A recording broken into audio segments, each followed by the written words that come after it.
Masjid Yusuf. Mimi mwaka jana mwanzo nilialikwa Mombasa kwenda kufanya iftitahia ya Masjid Al-Mafazi ambao kwamba inaongozwa na ambao kwamba imamu wake ni aliyetuswalisha. Bil hakika wallah nikaupenda sana ule msikiti mpaka ukaniliza.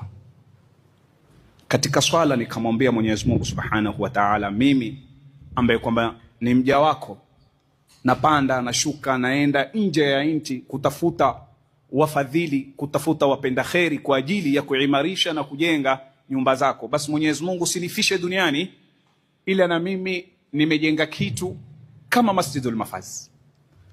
Simjui Ukhti Zubeida hapo mimi, lakini alhamdulillah baada ya wiki moja namshukuru sana ukhti yangu Ukhti Miski, Mwenyezi Mungu amuhifadhi, amlinde, amuhifadhie mume wake na amuhifadhie dhuria yake na watoto wake kutoka Amerika.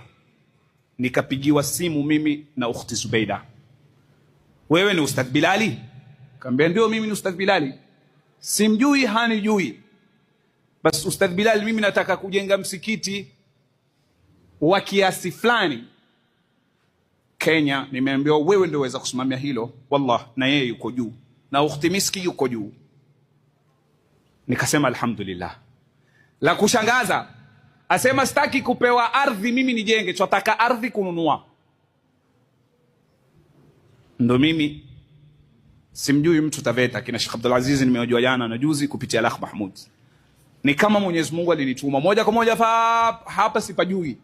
Nikaletwa kupitia ndugu yangu Al-Akh Hussein, Mwenyezi Mungu amhifadhi amlinde, naye ni mtu ambaye amenishika mimi sana kwa kunisaidia. Mimi nampigia simu tu maskini ambaye ni imamu wa jamii ya Moski, yeye amesimamia yote haya, kuleta hizi vitu kunini, mimi tu ni kumtumia pesa, lakini mengi amesimama na kuiamarisha na mpaka hafla kusimama Al-Akh Hussein, Mwenyezi Mungu amhifadhi.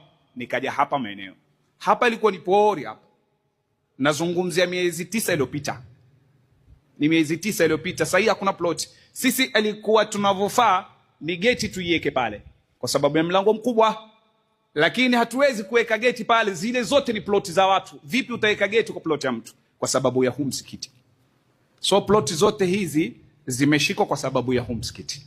Kwa hiyo hii naona Mwenyezi Mungu ametuambia wa amma bi ni'mati rabbika fahaddith. Hii ndio tarehe fupi ya Masjid Yusuf, tukajenga ndani mwa miezi 9 kama Masjidul Mafazi. Kwa hiyo mimi hata sasa hivi nikifa nikienda kwa Mola, ndoto yangu imetimia. Kwa hiyo wahadha, assalamu alaikum warahmatullahi wabarakatuh.